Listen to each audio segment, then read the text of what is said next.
Okay, our next topic is state level institutions. So all India level institutions அப்படின்னு பார்த்தீங்கன்னா அந்த ஒரு bankings அந்த ஒரு இன்ஸ்டியூஷன்ஸ் வந்து it can applied for the whole country the entire country. அதில் என்னென்னு பார்த்தீங்கன்னா IFCI, ICICI, IDBI. So it can work through out the country.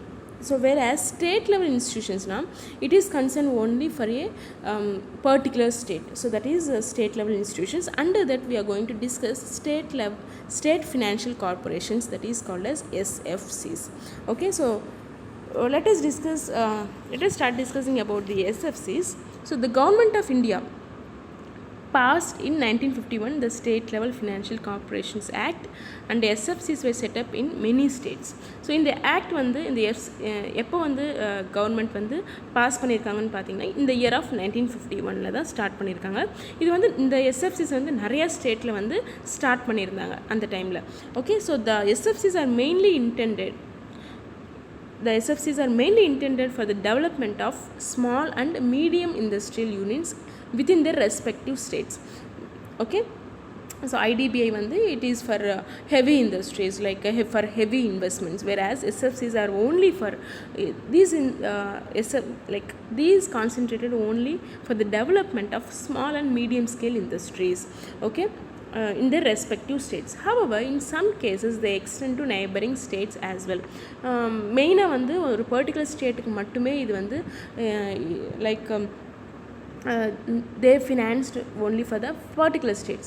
ஆனால் ஒரு few cases, ஒரு exceptional cases வந்து இவங்க வந்து அவங்களோட ஹெல்ப் வந்து நெய்பரிங் ஸ்டேட்ஸ்க்கும் எக்ஸ்டெண்ட் பண்ணியிருக்காங்க அப்படின்னு சொல்கிறாங்க. And then the SFCs provide loans and underwriting assistance to industrial units having paid up capital and reserves not exceeding ₹1 crore அப்படின்னு சொல்கிறாங்க. இவங்க வந்து அண்டர் ரைட்டிங் அசிஸ்டன்ஸாக இருந்தாலும் எந்த ஒரு பெய்டப் கேபிட்டல் ரிசர்வ்ஸாக இருந்தாலும் ஒரு $1 crore எக்ஸீட் ஆகாது அப்படின்னு சொல்கிறாங்க. The maximum amount that can sanction to industrial concern by SFC is only ₹60 lakhs. 60 lakhs maximum 60 lakhs வரைக்கும் மட்டும்தான் அவங்க லோன் வந்து சாங்ஷன் பண்ணுவாங்க. இன் தி கேஸ் ஆஃப் எஸ்எஃப்சிஸ் ஒரு $1 crore வந்து எப்பயுமே எக்ஸ்டெண்ட் ஆகாது. Okay, so SFCs depend upon the IDBI for refinance in respect of the term loans granted by them. So SFCs வந்து ஆல்மோஸ்ட் வந்து ஐடிபிஐயில் வந்து they will depend upon the IDBI அப்படின்னு சொல்கிறாங்க. எதுக்காக?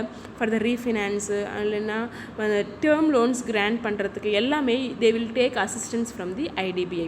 So SFCs can also make temporary borrowings from the RBI and borrowings from the IDBI and by the sale of bonds. Okay, ஒரு sale of பாண்ட்னா ஒரு guarantee பத்திரம் அப்படின்னு சொல்லுவோம் இல்லையா, அது மூலமாக வந்து இவங்க வந்து ஒரு டெம்பரரியாக ஒரு அமௌண்ட்டு பாரோ பண்ணிக்குவாங்க. யார்கிட்ட இருந்துன்னு பார்த்தீங்கன்னா ஆர்பிஐக்கிட்ட இருந்தும் ஐடிபிஐக்கு டெம்பரரியாக they'll get and they'll borrow money for short period of time. So this is about SFCs. And coming to சிட்கோஸ்னால் state industrial development corporations, that is called as SIDCOs. So the industrial development corporation have been set up by the state government and they are wholly owned by them.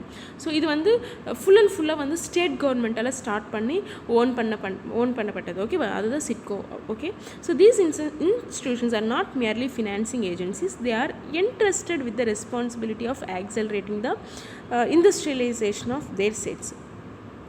இவங்க வந்து ஃபுல்லாக வந்து financing agency கீழே வரமாட்டாங்க. ஆனால் அவங்க வந்து ஒரு இண்டஸ்ட்ரியலைசேஷன், அவங்கள ஒரு பர்டிகுலர் ஸ்டேட்டில், ஒரு ரெஸ்பெக்டட் ஸ்டேட்டில் வந்து இண்டஸ்ட்ரீஸ் வந்து டெவலப் ஆகணும், இண்டஸ்ட்ரீஸ் வந்து இம்ப்ரூவ் ஆகணும் அப்படிங்கிறது ஒரு கான்செப்டில் வந்து ஒர்க் பண்ணுவாங்க. ஆனால் ஃபுல்லாக வந்து இவங்க வந்து ஃபினான்சிங் பண்ண மாட்டாங்க. ஓகேவா, and they just indirectly help in the development of for the acceleratingனா ஒரு ஸ்பீடப் பண்ணுறதுக்கு, இண்டஸ்ட்ரியலைசேஷன் வந்து எக்ஸ்பேண்டும் இம்ப்ரூவ் பண்ணுறதுக்கு they are helping. So small industrial development corporations. Coming to small industrial development corporation.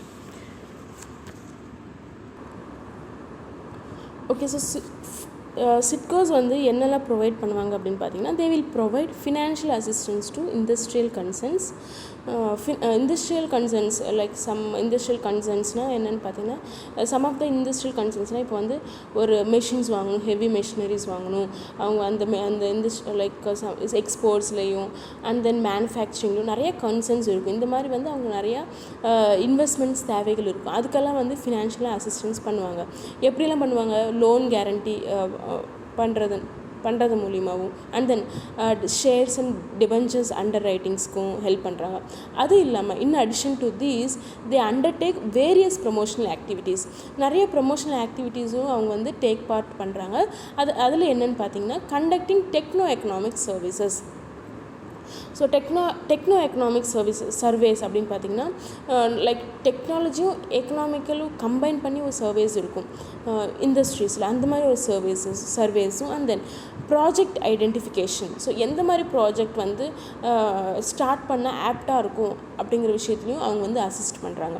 And preparation of feasibility studies and selection and training of entrepreneurs. And feasibility ஸ்டடீஸ்லையும் and then ஒரு entrepreneur select பண்ணுறதுலையும் அந்த ஆண்டர்ப்ரெனியூர்ஸ் training கொடுக்குறதுலையும் இந்த சிட்கோஸ் வந்து இண்டஸ்ட்ரீஸ்க்கு help பண்ணுறாங்க. அது மட்டும் இல்லாமல் they also promote joint sector projects. So joint sector project வந்து அவங்க வந்து ப்ரமோட் பண்ணுறாங்க. ஓகேவா? ஸோ இந்த மாதிரி இதில் வந்து சிட்கோஸ் வந்து they are taking 26%, private co-promoter takes 25% of the equity.